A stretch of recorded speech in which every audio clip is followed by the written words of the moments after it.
Yes, നമ്മൾ ചേരമ്പാടിയിൽ നിന്ന് ഇറങ്ങി വയനാടോട്ട് കടന്നു കേട്ടോ. ചേരമ്പാടിയിൽ നിന്ന് പിന്നെ തൊട്ടടുത്താണല്ലോ വയനാട്. ഇവിടം വരെ വന്നിട്ട് വയനാട് കാണാതെ വന്ന മോശമല്ലേ. അപ്പോൾ വയനാട് ഞാനിപ്പോൾ വന്നിരിക്കുന്നത് എന്തിനാണെന്ന് വെച്ചാൽ നമ്മുടെ സുൽത്താൻ ബത്തേരിയിലാണുള്ളത്. സുൽത്താൻ ബത്തേരിയിൽ നിന്ന് മുത്തങ്ങ ആ ഒരു ഏരിയയിൽ. അപ്പോൾ അവിടെ വന്നിരിക്കുന്നത് എന്തിനാണെന്ന് വെച്ചാൽ നമ്മളൊരു സബ്സ്ക്രൈബർ കുറച്ച് കാലം കൊണ്ട് എൻ്റെ വീഡിയോസിലൊക്കെ കമൻറ്റ് ചെയ്യുന്നുണ്ട്. പുള്ളി ഇവിടെ ഒരു റിസോർട്ട് തുടങ്ങിയിട്ടുണ്ട്. അപ്പോൾ ആ റിസോർട്ടിൽ ഒന്ന് വന്ന് കാണാൻ എന്നെ വിളിച്ചിട്ടുണ്ട്. സോ അതിന് വേണ്ടിയിട്ടാണ് നമ്മൾ വന്നത്. സോ നമുക്ക് അദ്ദേഹത്തെ ഒന്ന് പരിചയപ്പെടാം. ആ ചേട്ടാ നമസ്കാരം. Fine fine fine. എന്താണ് വിശേഷം? സുഖമായിട്ടിരിക്കുന്നത്. ഫുൾ പേര് അനിൽ സി വിൽസൺ ആണ്. അനിൽ സി വിൽസൺ എന്നാണ്. Okay okay okay. നിങ്ങൾ എന്റെ വീഡിയോസിലൊക്കെ നോക്കിയാൽ മതി. പുള്ളി അതിനൊക്കെ മിക്കവാറും കമന്റ് ചെയ്യാറുണ്ട്. വീഡിയോസ് ഒക്കെ സ്ഥിരം കാണാവുന്ന ആളാണ്. നിങ്ങളെല്ലാം ഫോളോവറാണ്. ഫാമിലി എല്ലാവരും വീഡിയോ കാണാറുണ്ട്. Okay okay. നിങ്ങളെ ചെയ്തേക്കുന്ന പല വീഡിയോകളും ഞങ്ങൾക്ക് ഒരു കൺസ്ട്രക്ഷൻ ചെയ്യാൻ വേണ്ടി കുറെ പ്രയോജനം കൊണ്ടിട്ടുണ്ട്. കാരണം ഞങ്ങൾ ഒരു എക്കോ ഫ്രണ്ട്ലി എന്നുള്ള കൺസെപ്റ്റിലാണ് ഞങ്ങൾ ചെയ്യാൻ ഉദ്ദേശിച്ചത്. ഓക്കെ. അത് പ്രത്യേകിച്ച് ശബരിന്റെ എല്ലാ വീഡിയോസും മാക്സിമം നാച്ചുറാലിറ്റി നിലനിൽക്കുന്ന പ്രോപ്പർട്ടികളാണ് എല്ലായിടത്തും വീഡിയോസ് ഞാൻ കണ്ടേക്കുന്നത്. പക്ഷേ എനിക്കത് ഒത്തിരി ഉപകാരപ്പെട്ടിട്ടുണ്ട്. പല പ്രോപ്പർട്ടികളും നമ്മൾ റിവ്യൂ ചെയ്തതിന് ആ റിവ്യൂസിന്റെ ക്വാളിറ്റി പല റൂമുകളിലും പല ഏരിയകളിലും നിങ്ങൾക്ക് അത് കാണാൻ പറ്റും. Okay okay. ഇവിടെ വന്നപ്പോൾ തന്നെ എന്നെ ആകർഷിച്ചെന്ന് പറഞ്ഞാൽ എൻ്റെ ഒരു സ്വഭാവം അറിയാമല്ലോ, കുറച്ച് വൈൽഡാണ് ഞാൻ. അതുകൊണ്ട് തന്നെ ഈ പേര് എന്നെ ഭയങ്കരമായിട്ട് ആകർഷിച്ചു. അതായത് വൈൽഡ് സൈഡ് ജംഗിൾ റിട്രീറ്റ് എന്നാണ് പേര് കേട്ടോ. അപ്പോൾ അതുപോലെ തന്നെ ആയിരിക്കാം മേ ബി ആനയുടെ പടമൊക്കെ വെച്ചിട്ടുണ്ട്. അപ്പോൾ ശരിക്കും ഒരു കാടിന് നടുക്കാണെന്ന് പറയാം ഈ പ്രോപ്പർട്ടി ഇരിക്കുന്നത്. ഈ പ്രോപ്പർട്ടി കഴിഞ്ഞാൽ പിന്നെ അങ്ങോട്ട് കാടാണ്. അപ്പോൾ അതൊക്കെ നമുക്ക് നാളെ രാവിലെ കാണാം. ഇപ്പോഴേ ഫുള്ളിങ്ങനെ മിസ്റ്റ് വന്ന് മൂടുന്നൊരു കാഴ്ചയാണ്.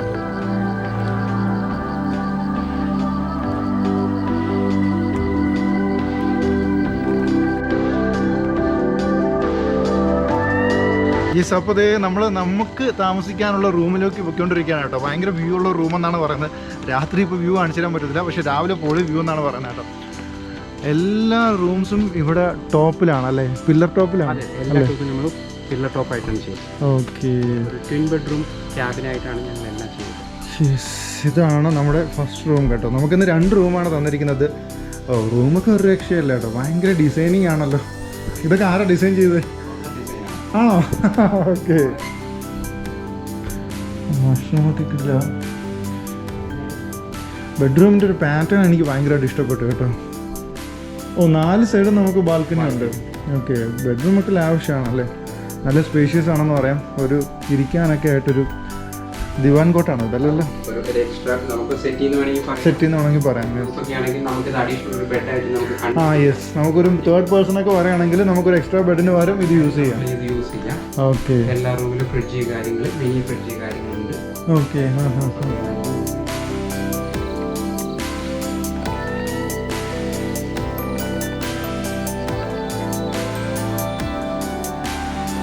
പുള്ളി ഇവിടെ നമുക്കായിട്ട് ഗ്രില്ലൊക്കെ സെറ്റ് ചെയ്തുകൊണ്ടിരിക്കുകയാണ് കേട്ടോ.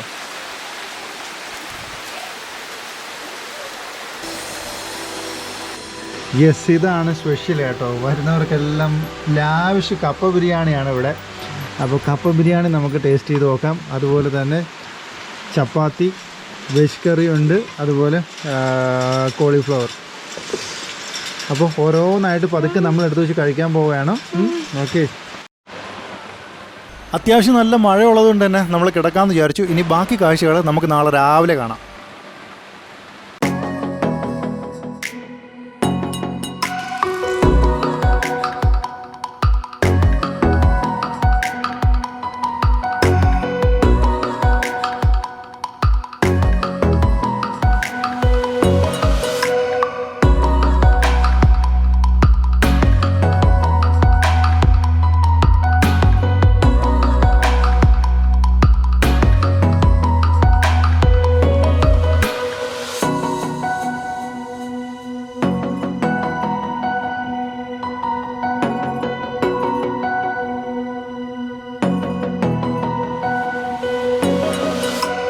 ഞാൻ പറഞ്ഞതുപോലെ തന്നെയാണ് കേട്ടോ. രാവിലെ എഴുന്നേറ്റപ്പോൾ പൊള്ളി വൈബ് എന്ന് പറഞ്ഞാൽ ഒരു രക്ഷയില്ലതേ. നോക്കി ഫുള്ളൊരു വൈഡ് തന്നെയാണ്. ഫുള്ളൊരു വൈൽഡ് ആംബിയൻസ് തന്നെയാണ് ഇവിടെ. ഭയങ്കര രസമുണ്ട് കേട്ടോ. കാരണം ഈ ഹൈറ്റുള്ള നമ്മൾ കമുകും പനയും എല്ലാം ഇവിടെ ഉണ്ട്. അതുപോലെ തന്നെ ഫുള്ള് നമുക്കൊരു 360 വ്യൂ ആണ് ഈ കോട്ടയം എന്ന് പറയാം. ഫുള്ള് വ്യൂ ആണ്. ഏത് സൈഡ് നോക്കിയാലും ഫുള്ള് വ്യൂ ആണ്. മരങ്ങളൊക്കെ ഇവിടെ നിന്ന് നമുക്ക് തൊടാൻ പറ്റും കേട്ടോ. മുകളിൽ തൊടാൻ പറ്റും. ഇത് കണ്ടോ. കാരണം ഒരു 3rd ഫ്ലോറിലാണ് നമ്മൾ നിൽക്കുന്നതെന്ന് പറയാം. താഴ്ന്ന് പില്ലർ കൊടുത്തിട്ട് ഏറ്റവും മുകളിലാണ്. അതുകൊണ്ട് തന്നെ ഇതൊക്കെ തൊടാൻ പറ്റുന്ന നമുക്ക്. യെസ്. ഓ, അമ്മ രാവിലെ ഇവിടെ വന്ന് നമ്മളെയൊക്കെ തോൽപ്പിച്ച് ഇവിടെ വന്നിരുന്ന് കാഴ്ചകളൊക്കെ ആസ്വദിക്കുകയാണ് കേട്ടോ. ഫുള്ള് പാടി ഫീൽഡാണ്. ആ ഒരു ഗ്രീൻ കളർ കാണുമ്പോൾ തന്നെ നമുക്കൊരു എനർജിയാണല്ലേ. ഈ സംഭവം നമ്മൾ രാവിലെ ഇങ്ങനെ നടന്നു വന്നപ്പോൾ ഫസ്റ്റ് തന്നെ നമ്മളെ അനിൽ ഭായിയുടെ പപ്പയെ കണ്ടു. Hi, good morning. താങ്കളാണ് ഇവിടെ വർഷങ്ങളായിട്ടുള്ള ഒരു കർഷകനാണല്ലേ. അപ്പോൾ എന്തായാലും കാണാം, നമ്മളൊന്ന് പ്രോപ്പർട്ടി ഒന്ന് ചുറ്റിയിടാൻ കണ്ടിട്ട് വരാം. നമ്മൾ ഇന്നലെ പറഞ്ഞതുപോലെ തന്നെയാണ്, എല്ലാം പില്ലർ ടോപ്പ് ആണ്. അതുകൊണ്ട് തന്നെ നമുക്ക് കുറച്ച് ഹൈറ്റിൽ ഇരുന്നിട്ട് കാഴ്ചകളൊക്കെ ആസ്വദിക്കാം. ഇത് അടിപൊളി ഒരു പൂള് കേട്ടോ, ഒരു രക്ഷയില്ല. അതായത് നോക്കി കിടിലം പൂളെന്ന് പറയാം. പിന്നെ ഊഞ്ഞാലൊക്കെ ആടാൻ താല്പര്യമുള്ളവർക്ക് ഇവിടെ ഊഞ്ഞാലൊക്കെ സെറ്റ് ചെയ്തിട്ടുണ്ട്.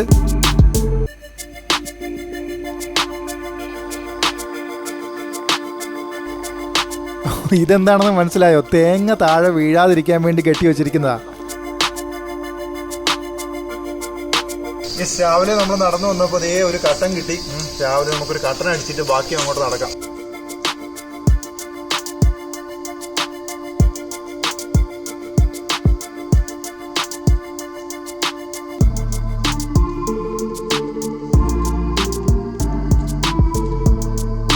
ഇതാണ് റിസപ്ഷൻ ഏരിയ കേട്ടോ. ഇവിടെ നിന്ന് പിന്നെ നമ്മൾ അങ്ങോട്ട് ഇറങ്ങി പോവുകയാണ്. ഒരു മല ഇറങ്ങി താഴേക്ക് പോവുകയാണ്.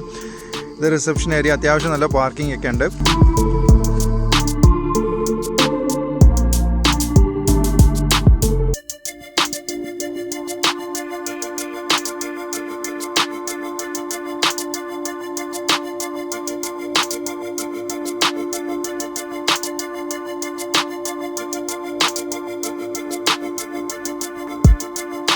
ഇവിടുത്തെ ഏറ്റവും വലിയൊരു അട്രാക്ഷൻ എന്ന് പറയുന്നത് ഈ ഒരു വാച്ച് ടവർ ആണ് കേട്ടോ. നമുക്ക് ഇവിടെ നിന്ന് വയലിൻ്റെയും ഓപ്പോസിറ്റുള്ള കാടിൻ്റെയും കാഴ്ചകളൊക്കെ മതി വരുവോളം ആസ്വദിക്കാമെന്ന് പറയാം. ശരിക്കും പറഞ്ഞാൽ ഇവിടെ കയറിയാൽ തിരിച്ചിറങ്ങാനേ തോന്നത്തില്ല. അപ്പോൾ അത്രയ്ക്ക് നല്ലൊരു ആംബിയൻസ് ആണ് ഇവിടെ കാണാൻ പറ്റുന്നത്. പിന്നെ ബ്രേക്ക്ഫാസ്റ്റ് നമ്മൾ ഇന്ന് ഇവിടെ ഇരുന്ന് കഴിക്കാമെന്ന് വിചാരിച്ചു. ദോശ, സാമ്പാർ, ചട്നി കേട്ടോ. ഓ, നമ്മുടെ ഫേവറേറ്റ് ഐറ്റമാണ് ദോശ അല്ലെങ്കിൽ ഇഡ്ഡലി. ദോശയാണ് ഇവിടെ.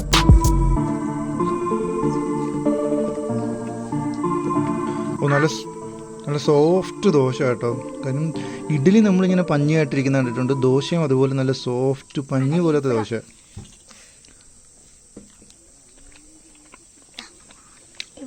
സാമ്പാറും അടിപൊളി, ചട്നിയും ഒരു രക്ഷയില്ല കേട്ടോ. ചട്നിയൊക്കെ കിടു ടേസ്റ്റ്.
കേട്ടോ. അതിന് തീറ്റ കൊടുക്കാനായിട്ട് അരുൺ ഭായ് വന്നതാണ്. നമുക്കും പതുക്കെ താഴെ ഇറങ്ങി ചെന്ന് അതൊന്ന് കണ്ടിട്ട് വരാം.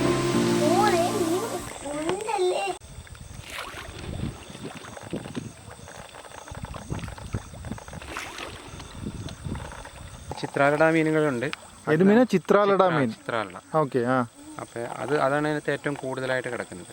ഏറ്റവും കൂടുതലായിട്ട് കിടക്കുന്നത് ചിത്രാലട എന്ന് പറയുന്ന മീനാണ്. 8,000 കുഞ്ഞുങ്ങൾ നമ്മൾ ഇതിനകത്ത് ഇറക്കിയിട്ടുണ്ട്. ഓ, 8,000 കുഞ്ഞുങ്ങൾ ഇതിനകത്തോട്ട് ഇറക്കിയിട്ടുണ്ട്. ഓക്കെ. ഏതാണ്ട് പിടിക്കാറായിട്ടുണ്ട്. അതിന് പ്രായം ഓൾറെഡി ആയി. 6 മാസത്തിന് പ്രായമായിട്ടുണ്ട്. അപ്രോക്സിമേറ്റ് ഒരു 400 ഗ്രാം 350 to 400 ഗ്രാം തൂക്കം ഇപ്പം മീനുകൾക്കുണ്ട്. ഇപ്പം ഞങ്ങൾ അടുത്ത മാസം ഒരു വിളവെടുപ്പ് ഉത്സവമായിട്ട് ഒരു വലിയ പ്രോഗ്രാമായിട്ട് ചെയ്യാനുള്ളൊരു പരിപാടി. ഓ, അങ്ങനെ ഫുൾ ഒരു വിളവെടുപ്പ് പ്രോഗ്രാമായിട്ട് മീനിനെ പിടിക്കുന്നത്. Okay okay. ബാക്കിയുള്ള ഇവിടെ ഗസ്റ്റുകൾക്ക് നമുക്ക് ഫിഷിങ്ങിനുള്ള സൗകര്യങ്ങൾ ഒരുക്കുന്നുണ്ട്. ചൂണ്ടയിടാനുള്ള സൗകര്യങ്ങൾ അത് തന്നെ ഇവിടെ നമ്മുടെ മെനുവിലേക്ക് ഉദ്ദേശിക്കുന്നുണ്ട്. ഓക്കെ. അവിടെ ക്യാമ്പ് ഫയർ ചെയ്ത് ഗ്രില്ലിംഗ് ഒക്കെ ചെയ്യാനായിട്ട് ഈ മീനെ തന്നെയാണ് ഞങ്ങൾ ഉപയോഗിക്കുന്നത്. ഇത് വൈഫ് അല്ലേ?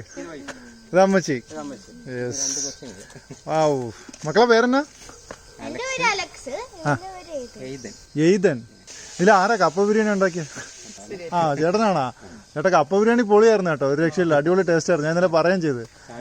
പിന്നെ ബ്രേക്ക്ഫാസ്റ്റ് വീട്ടിൽ നിന്നാണ് ചെയ്തത്. നല്ല ദോശ. ദോശ ഇത്രയും സോഫ്റ്റ് ആവുന്നത് ഇതെന്താ എന്റെ സീക്രട്ട്? ആ ഉലുവ ചേർക്കും. ഉലുവ. ഓക്കെ. ഒത്തിരി ഉലുവയില്ല, ഒരു 5-8 മണി ഉലുവയൊക്കെ ചേർക്കും. ഓക്കെ. പിന്നെ ഇച്ചിരി ചോറരയ്ക്കും. ഓ ചോറരയ്ക്കും. ആ അതാണ് നമ്മൾ അപ്പത്തിനെ കണക്ക് ആ ഒരു സോഫ്റ്റ്നെസ് വന്നതല്ലേ ദോശക്ക്. ഞാൻ ഇട്ടുകൊണ്ട് വന്ന ഷൂസ് അല്ല കേട്ടോ, ഇവിടെ നിന്ന് വേറൊരു ബൂട്ടൊക്കെ തന്നു എനിക്ക്. അതായത് നമ്മൾ ആ ചെളിയിലോട്ടും കാട്ടിലോട്ടും വെള്ളത്തിലോട്ടൊക്കെ ഇറങ്ങാൻ പോവുകയാണ്. അപ്പോൾ അതിനായിട്ട് നമ്മൾ ബൂട്ടൊക്കെ ഒന്ന് മാറ്റി. നമ്മൾ പഴയ സത്യനന്ദിക്കാട് സിനിമ പോലെ പാടങ്ങൾക്കിടയിലൂടെ ഇങ്ങനെ വതിർപറമ്പുകളിലൂടെ ഇങ്ങനെ നടന്നു പൊയ്ക്കൊണ്ടിരിക്കുകയാണ് കേട്ടോ. ഫുള്ള് അത്യാവശ്യം മഴ പെയ്ത് കിടക്കുന്നുണ്ട് തന്നെ, കുറച്ച് ചളിയൊക്കെ ഉണ്ട്. അപ്പോൾ സൂക്ഷിച്ചൊക്കെ നടന്നില്ലെങ്കിൽ പാടത്ത് കോലം വയ്ക്കുന്ന അവസ്ഥയിലെത്തും നമ്മൾ. അപ്പോൾ ഇവിടെ വന്നാൽ നമുക്ക് ഇതേ ട്രെക്കിംഗ് ഒക്കെ പോകാൻ താല്പര്യമുള്ളവർക്ക് ട്രെക്കിംഗ് പോകാം. ഫോറസ്റ്റിൻ്റെ ബൗണ്ടറിയിലാണ്. അപ്പോൾ അതുകൊണ്ട് തന്നെ നമുക്ക് അത്യാവശ്യം ചിലപ്പോൾ മൃഗങ്ങളെയൊക്കെ കാണാൻ സാധിക്കും. ഇന്നിപ്പോൾ നമ്മൾ നടന്നിട്ട് ഒന്നിനെയും കാണാൻ പറ്റിയില്ല കേട്ടോ. അത്യാവശ്യം മഴയൊക്കെ ഉള്ളതുകൊണ്ട് തന്നെ ഒന്നിനെയും കാണാൻ പറ്റിയില്ലെന്ന് പറയാം. നമ്മളെന്തായാലും ആനയൊക്കെ ചേരമ്പാടിയിൽ നിന്ന് കണ്ടിട്ട് വന്നുകൊണ്ടായിരിക്കും ഇവിടെ ഒന്നും കാണാത്തത്. അപ്പോൾ കണ്ടോ, ഇതാണ് നമ്മൾ ഇന്നലെ താമസിച്ച സ്ഥലം. എങ്ങനെയുണ്ട്? പൊളിയല്ലേ? ഒരു രക്ഷയില്ലല്ലോ. അതായത് പഴയ ഡിഷില്ലേ നമ്മൾ കാണുന്ന, പണ്ടൊക്കെ നമ്മുടെ വീട്ടിൽ വലിയ ഡിഷായിരുന്നല്ലോ, ഇപ്പോഴല്ലേ ചെറുതായത്. ആ ഡിഷിനെ എടുത്ത് കമിത്തി വെച്ചിട്ട് ഇവിടെ ഒരു ഇരിപ്പിടമാക്കി മാറ്റിയതാണ് കേട്ടോ. ഇതെന്തായാലും നൈസായിട്ടുണ്ട്. നമ്മുടെ ചേട്ടൻ ദേ പൊത്തിനകത്തു നിന്ന് ഞണ്ടിനെ പിടിക്കാനുള്ള തയ്യാറെടുപ്പിലാണ് കേട്ടോ. ചേട്ടൻ ഞണ്ട് തന്നെ കിട്ടുമല്ലേ, പാമ്പായിട്ടൊന്നും തിരിച്ചു വരില്ലല്ലേ. നമ്മുടെ ചേട്ടൻ എന്താവും അറിയാൻ വയ്യ, കുറേ നേരം കൊണ്ട് കൈ ഇട്ടുകൊണ്ടിരിക്കുകയാണ് കേട്ടോ. അതിനകത്ത് കിട്ടിയോ? ഓ കഴുകുന്നുണ്ട്. കൈ മാത്രമാണോ എന്തോ കഴുകുന്നത്, ചെളി പറ്റിയുണ്ട്. ഇല്ല. ഓ കയ്യിൽ സംഭവം ഉണ്ട് കേട്ടോ. കൊണ്ടുവന്നേ. യെസ്. ഇതാണ് സാധനം. കണ്ടോ? ഓ എൻ്റെ കണ്ണ് കണ്ടോ? അനങ്ങുന്നുണ്ടോ? ഓ കാലൊക്കെ ഇത്. അപ്പോൾ ഞാൻ ചോദിക്കുന്നത്, കൈ അതിനകത്തോട്ട് ഇടുമ്പോഴത്തേക്ക് ഇത് കയ്യിൽ കയറി പിടിക്കത്തില്ല? അത് ഉള്ളിൽ കൂടെ ഇട്ട് പിടിക്കും. അല്ല ഈ കയ്യിൽ വെച്ച് ഇറുക്കി തരത്തില്ല ഇത്? ഇങ്ങനെ പിടിച്ചു കഴിഞ്ഞാൽ ഓ ഞണ്ടിനെ പിടിക്കുന്നതിന് ഒരു പരുവുണ്ട്. ഇങ്ങനെ ആയിരിക്കും പൊത്തിൻ്റെ ഉള്ളിൽ ഇരിക്കുക. നമ്മൾ ഇങ്ങനെ കൈയിട്ട് ഇങ്ങനെ പിടിച്ചു കഴിഞ്ഞാൽ. പക്ഷെ ഞാൻ ചോദിക്കുന്നത്, പൊത്തിനകം നമുക്ക് കാണാൻ പറ്റത്തില്ലല്ലോ. അല്ല നമ്മൾ നോക്കും. ഓ ചിലപ്പോൾ ഇടുക്കം കിട്ടും. മുറിയും. അപ്പോൾ അതിന് നോക്കി തപ്പിയിട്ടാണ് ഇങ്ങനെ പിടിക്കുക. ഓക്കെ ഓക്കെ, അങ്ങനെയാണ് പിടിക്കുന്നത്. Yes yes. എന്തായാലും ചേട്ടൻ പൊളിച്ചു. അവസാനം എന്തേ നമുക്ക് ഞണ്ടിനെ കിട്ടി. പൊളി ഞണ്ട് കേട്ടോ. ഇത് പെൺഞണ്ടാണ്. പെൺഞണ്ടാണ്. അതെങ്ങനെ തിരിച്ചറിയുന്നത് നമ്മൾ? പെൺഞണ്ടെന്ന് വെച്ചാൽ ആൺഞണ്ടിന്റെ പിന്നെ ഇത് ഈ വശം ചെറിയൊരു വര മാത്രമേ ഉണ്ടാവും. വര മാത്രം. പെൺഞണ്ടിന്റെ അങ്ങനെ കുറച്ച് വീതി ഉണ്ടാവും. വീതി ഉണ്ടാവും. കുട്ടികളൊക്കെ ഇതാക്കാൻ വേണ്ടിയിട്ട് കുട്ടികൾ ഇതിൻ്റെ ഉള്ളിൽ തന്നെയാണ് സ്റ്റോർ ചെയ്യുക. Okay okay okay. ലാസ്റ്റ് ഈ ഞണ്ടിന് വേറെ പ്രത്യേകതകളുണ്ട്. ഞണ്ട് കുറച്ച് ക്ലോസ് ഉണ്ട് നേട്ടാ. ഞണ്ട് പിന്നെ കുട്ടികളായി കഴിഞ്ഞാൽ ഈ വെള്ളത്തിൽ ഇറങ്ങിയിരിക്കും. കുട്ടികളായി കഴിഞ്ഞാൽ വെള്ളത്തിൽ ഇറങ്ങിയിരിക്കും. ഇതിലാണ് മുട്ടയിടുക. വെള്ളത്തിലാണ് മുട്ടയിടുന്നത്. ഇതിൽ തന്നെയാണ് മുട്ട ഉണ്ടാവുക. ഇതിൻ്റെ ഉള്ളിൽ തന്നെ. അതിൽ തന്നെ ഇറ്റുങ്ങൾ വിരിയും. മുട്ട വിരിയും. പിന്നെ ഇറ്റുങ്ങൾ വെള്ളത്തിൽ നല്ല ഒഴുക്കുവെള്ളത്തിൽ വന്നിരിക്കും. ഓക്കെ. അതെന്തിനാന്ന് വെച്ച് കഴിഞ്ഞാൽ ഈ ഞണ്ടുകൾ തന്നെ, ഞണ്ടും കുട്ടികൾ തന്നെ ഇറ്റുങ്ങൾ കൊല്ലും. ഇതിൻ്റെ അരച്ച് കുറച്ചൊന്ന് ഇറ്റുങ്ങൾ കൊന്നുകളയും. അപ്പോൾ ഇറ്റുങ്ങൾ ചാവാതിരിക്കാൻ വേണ്ടിയിട്ടാണ്. വേറെ ഞണ്ടുകൾ ഈ കുട്ടികളെ കൊന്നോളയും? അല്ല, ഇതിലെ ഞണ്ടും കുട്ടികളുണ്ടല്ലോ. ഓ ഇതിലെ ഞണ്ടും കുട്ടികളെ ഇതിൽ ഇറച്ചികൾ ഇങ്ങനെ പുറത്തു നിന്ന് അതിനെ കൊന്നുകളയും. അപ്പോൾ ഇത് ചാവാതിരിക്കാൻ വേണ്ടിയാണ് വെള്ളത്തിൽ വന്നിട്ട് ഇങ്ങനെ ഇരിക്കും. ഈ കുട്ടികളൊക്കെ ഈ വെള്ളത്തിൽ നല്ല ഒഴുക്കുവെള്ളത്തിൽ ഒഴിച്ചു പോയിക്കോളും. അത് ചാവാതിരിക്കാൻ വേണ്ടിയിട്ടാണ് അതങ്ങനെ വെള്ളത്തിൽ വന്നിരിക്കുന്നത്. ഓക്കെ. പെൺഞണ്ടിൻ്റെ. അപ്പോൾ ഇവിടെ വരുന്നവർക്ക് ട്രെക്കിംഗ് ഉണ്ട്, ഫിഷിംഗ് ഉണ്ട്. ഇതെല്ലാം നിങ്ങൾക്ക് ഇവിടെ ചെയ്യാൻ പറ്റും. ഫിഷൊക്കെ നമുക്കിന്ന് സമയമില്ലാത്തതുകൊണ്ടാണ്, ഇല്ലെങ്കിൽ നമുക്ക് ഫ്രഷായിട്ട് പിടിച്ച് ഫ്രൈ ചെയ്ത് കഴിക്കാൻ പറ്റും. അതുപോലെ ട്രെക്കിങ്ങിന് നടന്നാൽ എന്തെങ്കിലുമൊക്കെ ആനിമൽസിനെയൊക്കെ കാണാൻ പറ്റും. അപ്പോൾ നിങ്ങളൊക്കെ വരുമ്പോൾ അതൊക്കെ ട്രൈ ചെയ്യുക. ഇനി ബോട്ടിംഗ് വരുന്നുണ്ട് ഇവിടെ, അതും നിങ്ങൾക്ക് എൻജോയ് ചെയ്യാൻ പറ്റും. അപ്പോൾ ബാക്കി കാര്യങ്ങളൊക്കെ നിങ്ങൾക്ക് ഇവിടെ നേരിട്ട് വന്നിട്ട് കാണാം. യെസ്, അപ്പോൾ ദേ നമ്മൾ വഴികളുടെ നാട്, വയലുകളുടെ നാട്, വനങ്ങളുടെ നാട്, അതായത് വയനാട് നമ്മൾ പതുക്കെ അങ്ങോട്ട് വൈൻഡപ്പ് ചെയ്ത് ഇറങ്ങാൻ പോവുകയാണ്. ഇന്നലെ നമ്മൾ താമസിച്ച് അറിയാമല്ലോ, നമ്മുടെ അനിൽബായിയുടെ റിസോർട്ടിലായിരുന്നു നമ്മൾ താമസിച്ചത്, wild style jungle retreat. Yes, അപ്പോൾ അതുപോലെ തന്നെയാണ് രാവിലെ നമ്മൾ കുറച്ച് കാടിൻ്റെ ഒരു ഓരത്തൂടെയൊക്കെ നടക്കാൻ പോയി. ബോർഡറാണ് കേട്ടോ, ശരിക്കും ആനകളൊക്കെ ഇഷ്ടംപോലെ ഇറങ്ങി വരാറുണ്ടല്ലേ. ഓക്കെ, അപ്പോൾ പോകാൻ നേരത്ത് ഇതേ നമുക്കൊരു സാധനം നമ്മൾ തന്നിട്ടുണ്ട്. ഇതെന്താ? തേനാണ്. ഓക്കെ, അപ്പൊ ഇവിടെ വരുന്നവർക്കുള്ള കുറെ അഡ്വാൻറ്റേജസ് ഉണ്ട്. അതായത് ഇതേപോലത്തേക്ക് പക്ക ട്രൈബൽസിന്റെ കിട്ടുന്ന നല്ല നാച്ചുറൽ ഒറിജിനൽ തേനൊക്കെ ഇവിടെ വന്നാൽ നമുക്ക് വാങ്ങാൻ പറ്റും അല്ലേ. കൊടംപുളി, നമ്മുടെ കുരുമുളക്, ഇതെല്ലാം നമുക്ക് ഇവിടെ വന്നാൽ പ്യുവറായിട്ട് നമുക്ക് പുറത്തെ മാർക്കറ്റിൽ കിട്ടുന്നതിനേക്കാളും നമുക്ക് വില കുറച്ച് ഇവിടെ നിന്ന് വാങ്ങാൻ പറ്റും. അതൊക്കെയാണ് ഇവിടെ വരുമ്പോൾ ഉള്ള ഒരു അഡ്വാൻറ്റേജ് എന്ന് പറയുന്നത്. മുത്തങ്ങ വൈൽഡ് ലൈഫ് സഫാരിക്കൊക്കെ പോകുന്നവർക്ക് ഇവിടെ നിന്ന് തന്നെ ജീപ്പ് അറേഞ്ച് ചെയ്ത് കൊടുക്കും. അപ്പോൾ രാവിലെ ഏർലി മോർണിംഗ് ഫസ്റ്റ് സെക്കൻഡ് ട്രിപ്പൊക്കെ നിങ്ങൾക്ക് പോകാൻ പറ്റും. ഓക്കെ, അപ്പോൾ എന്തായാലും ബുക്ക് ചെയ്യാനുള്ള കോൺടാക്ട് നമ്പർ ഞാൻ ഇവിടെ കൊടുക്കുന്നുണ്ട്. നമ്മുടെ OA ഹോംസ് ആണ് ഇതിന്റെ ബുക്കിംഗ് എടുത്തിരിക്കുന്നത്. സോ ഈ കാണുന്ന കോൺടാക്ട് നമ്പറിൽ നമുക്ക് വിളിച്ച് ബുക്ക് ചെയ്യാം. OA ഹോംസിന്റെ വെബ്സൈറ്റിൽ കയറിയും ബുക്ക് ചെയ്യാൻ പറ്റുന്നതാണ്. അപ്പോൾ എന്തായാലും ബൈ, സന്തോഷം, വളരെ സന്തോഷം. Tata, bye bye. എന്തോ ബൈ ബൈ. ഓക്കെ. യെസ്, നല്ല മഴയായതുകൊണ്ട് തന്നെ നമുക്കിനി ഒരാളെ കൂടെ ജസ്റ്റ് കണ്ടിട്ട് അങ്ങ് യാത്ര തിരിക്കാം. അതായത് നമ്മുടെ OA ഹോംസിൻ്റെ വിനോദ് നമുക്ക് വേണ്ടി വെയിറ്റിംഗ് ആണ്. പുള്ളിയെ നമുക്കൊരു ജസ്റ്റ് ഒരു 2 minutes കണ്ടൊന്ന് ഇൻട്രൊഡ്യൂസ് ചെയ്തിട്ട് നമുക്കങ്ങ് പോവാം. ഹായ് വിനോദ്, ഇപ്പോൾ നമുക്ക് നിലവിൽ കേരളത്തിൽ എത്ര പ്രോപ്പർട്ടി ഉണ്ട്? ഇപ്പോൾ നമ്മൾ 48 പ്രോപ്പർട്ടിയാണ് ഓപ്പറേറ്റ് ചെയ്യുന്നത്. 48 പ്രോപ്പർട്ടി ഉണ്ട്. ഓക്കെ, അതിൽ മോസ്റ്റ് ഓഫ് ദം ലൈക്ക് മൂന്നാറും എസ്റ്റേറ്റ് ബംഗ്ലാവ്സ് ആണ് അധികം നമ്മൾ ഓപ്പറേറ്റ് ചെയ്യുന്നത്. പിന്നെ റിസോർട്ടുകൾ വളരെ കുറവാണ്. ഹോളിഡേ ഹോം എന്നുള്ള കൺസെപ്റ്റിലാണ് പോകുന്നത്. പിന്നെ ഇൻഡിവിജ്വൽ ആയിട്ട് വരുന്ന ഇതില്ലേ നമ്മുടെ പ്രോപ്പർട്ടീസ് അത് നമ്മൾ എടുക്കാറുണ്ട്. സെയിം ബിൽഡിങ്ങിൽ ഒരുപാട് പേര് നമ്മൾ അക്കോമഡേറ്റ് ചെയ്യാറില്ല. അങ്ങനെയാണ് നമ്മുടെ കാര്യങ്ങൾ. ഓക്കെ, അപ്പോൾ എന്തായാലും വിനോദിനെ കണ്ടതിൽ സന്തോഷം. നമ്മളിങ്ങനെ പോകാനായിട്ട് ഇറങ്ങിയായിരുന്നു. അപ്പോൾ നിതിനും വിളിച്ചു, നിതിൻ വരുന്നുണ്ടോ? ഞാൻ പറഞ്ഞു നിതിന് മഴയൊക്കെയാണ്, ഞങ്ങൾ നേരത്തെ ഇറങ്ങിയാണെന്ന് പറഞ്ഞു. അതെ, നമ്മൾ ആക്ച്വലി നിതിൻ നമ്മൾ പ്രോപ്പർട്ടി ഓണറായിരുന്നു. ഇപ്പോൾ പക്ഷേ നമ്മൾ സ്റ്റാഫാണ്. വയനാടല്ലേ നമ്മൾ പോകുമ്പോൾ അങ്ങനെ ആയിരുന്നല്ലോ അല്ലേ. നമുക്ക് ഇത്രയും പ്രോപ്പർട്ടി ഓപ്പറേറ്റ് ചെയ്യാനുള്ളതുകൊണ്ട് നല്ല ടീമിനെ ഉണ്ടാക്കി. ഓക്കെ, അപ്പോൾ എന്തായാലും നമുക്ക് വീണ്ടും നമ്മൾ വിശദമായിട്ട് പരിചയപ്പെടുന്നതായിരിക്കും. ഇപ്പോൾ നമ്മൾ മഴയത്ത് പെട്ട് നിൽക്കുകയാണ്, അതുകൊണ്ട് നമ്മൾ പതുക്കെ എസ്കേപ്പ് ആവുകയാണ്. ഓക്കെ, അപ്പോൾ എന്തായാലും കണ്ടതിൽ സന്തോഷം. ഓക്കെ, അപ്പോൾ നമുക്ക് വീണ്ടും കാണാം. നമ്മുടെ ചേരമ്പാടി സീരീസ് ഇവിടെ അവസാനിക്കുകയാണ്. 4-5 എപ്പിസോഡുകളായിട്ട് നമ്മൾ കണ്ടുകൊണ്ടിരുന്നത് ചേരമ്പാടിയും വയനാടും ഒക്കെ ആയിരുന്നു. അപ്പോൾ അതിവിടെ അവസാനിക്കുകയാണ്. എല്ലാവർക്കും ഇഷ്ടപ്പെട്ടെന്ന് വിചാരിക്കുന്നു. ഇനി നമ്മൾ പോകുന്നതെന്ന് പറയുന്നത് എൻ്റെ ലൈഫിലെ തന്നെ നിർണായകമായിട്ടുള്ള ഒരു യാത്രയാണ്. ഡിസംബർ 9 ആ എപ്പിസോഡ് ഞാൻ അപ്ലോഡ് ചെയ്യുന്നത്. വളരെ വ്യത്യസ്തമായിട്ടുള്ളൊരു എപ്പിസോഡാണ്. ഒരു നാട് എന്നോട് രഹസ്യമായി പറഞ്ഞ ഒരു കഥയാണ്. ഇന്ന് വരെ ആരും കാണാത്ത, അറിയാത്ത ഒരു രഹസ്യത്തിൻ്റെ ചുരുളഴിയുകയാണ്. അപ്പോൾ വർഷങ്ങളായിട്ടുള്ള എൻ്റെ പരിശ്രമവും അതിന് പിന്നിലെ കഷ്ടപ്പാടും ഒക്കെയാണ് ആ എപ്പിസോഡിൽ. അപ്പോൾ മറക്കാതെ ഡിസംബർ 9 ആ എപ്പിസോഡ് എല്ലാവരും കാണുക. അപ്പോൾ അതിനായിട്ട് കാത്തിരിക്കുക. എല്ലാവർക്കും ഈ വീഡിയോ ഇഷ്ടപ്പെട്ടെന്ന് വിചാരിക്കുന്നു. ഇഷ്ടപ്പെട്ടെങ്കിൽ എൻ്റെ ചാനൽ സബ്സ്ക്രൈബ് ചെയ്യാൻ മറക്കണ്ട. ഒപ്പം ബെല്ലൈക്കണും ഓളും കൂടെ പ്രസ് ചെയ്തേക്കണം. അതുപോലെ എൻ്റെ ഇൻസ്റ്റാ അക്കൗണ്ടും ഫേസ്ബുക്ക് പേജും രണ്ടും ശബരി ദ ട്രാവലർ എന്നാണ്, അതും ഫോളോ ചെയ്യുക. അപ്പോൾ അടുത്ത് ഇതുപോലെ ഒരു യാത്രയിൽ നമുക്ക് വീണ്ടും കണ്ടുമുട്ടാം.